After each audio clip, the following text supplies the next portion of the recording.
पर्यंत मुसळधार पाऊस सुरू होता। मुसळधार पावसामुळे मुंबईकर काल वाहतूक कोंडीमध्ये अडकले असल्याचे देखील आपल्याला बघायला मिळालं।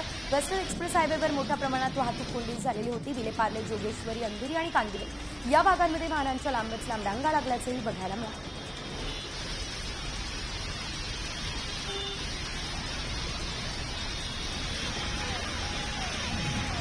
भिवंडी ठाण्यामध्ये काल रात्री मुसळधार पाऊस झाला। अनेक भागांमध्ये पाणी साचलं, रस्ते गटारं पाण्यानं भरून वाहत होती, त्यामुळे वाहतूक व्यवस्थेला फटका बसला। स्थानिक रहिवाशांना घराबाहेर पडणं कठीण झालंय। काही ठिकाणी पाणी घरांमध्ये शिरलंय, नागरिकांची गैरसोय झाली।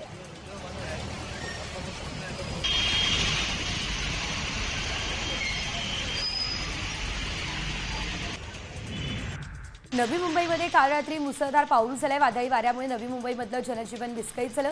इथलं एपीएमसी मार्केट पूर्णतः जलमय झालं।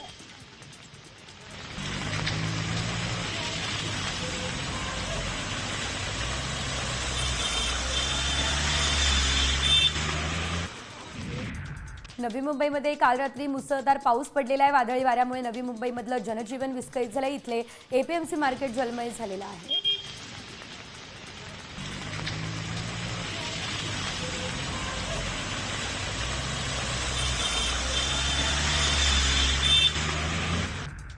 काल रात्री अचानक पडलेल्या पावसाचा फटका जो आहे तो मंत्र्यांना बसलाय। कारण ट्रॅफिक जाममुळे गृहराज्यमंत्री योगेश कदम यांनी मुंबई मेट्रोने प्रवास करणं पसंत केलं। काल पावसामुळे शहरातील रस्त्यांवर मोठ्या प्रमाणात वाहतूक कोंडी झाली, त्यामुळे वेळ वाचवण्यासाठी योगेश कदम यांनी मुंबई मेट्रोने प्रवास केला।